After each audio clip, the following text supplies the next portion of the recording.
is the definition given by Abraham Lincoln, by the people of the people. And he is talking about how to maintain that democracy. The basic principle of this lesson is social democracy want to establish the social democracy. There is no use of political democracy otherwise whether there is a social democracy. Social democracy is the base. म्हणजे सामाजिक लोकशाही जर नसेल तर त्या राजकीय लोकशाहीला काही अर्थ नाही अशा पद्धतीचं आहे. आणि लोकांना जर अजून आर्थिक जर स्वातंत्र्य नसेल,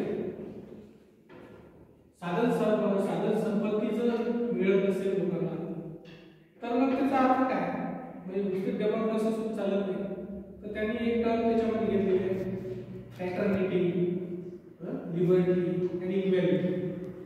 समता, स्वातंत्र्य, बंधुता.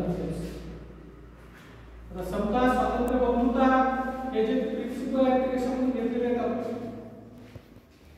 तर ते प्रिन्सिपल आहेत फ्रेंच राज्यघटनेपासून. स्वातंत्र्य, समता आणि बंधुता. म्हणजे फक्त स्वतंत्र मिळून काय फायद्याचं नाही, तर तिथं समता सुद्धा असली पाहिजे, बंधुता सुद्धा असली पाहिजे. आणि या तिन्हीला वेगवेगळं करता येत नाही अशा पद्धतीचं ते मांडणी याच्यामध्ये करतात.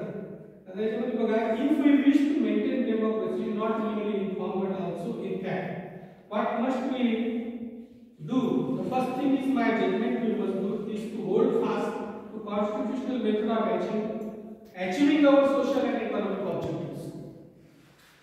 संवैधानिक मार्गाने आपण आपले उद्देश प्राप्त केले पाहिजे. सामाजिक आणि आर्थिक उद्देश प्राप्तीसाठी आपण संवैधानिक मार्गाची निवड केली पाहिजे.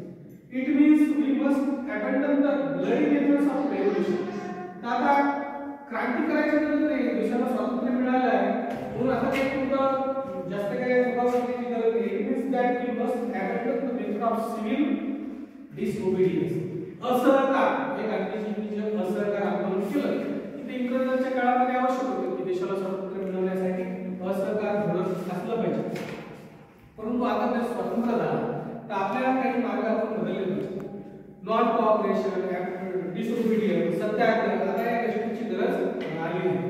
When there was no way left for constitutional methods of achieving economic and social objectives, there was a great deal of justification for unconstitutional methods. These methods are nothing but the grammar of anarchy, and the sooner they are abandoned, the better for us.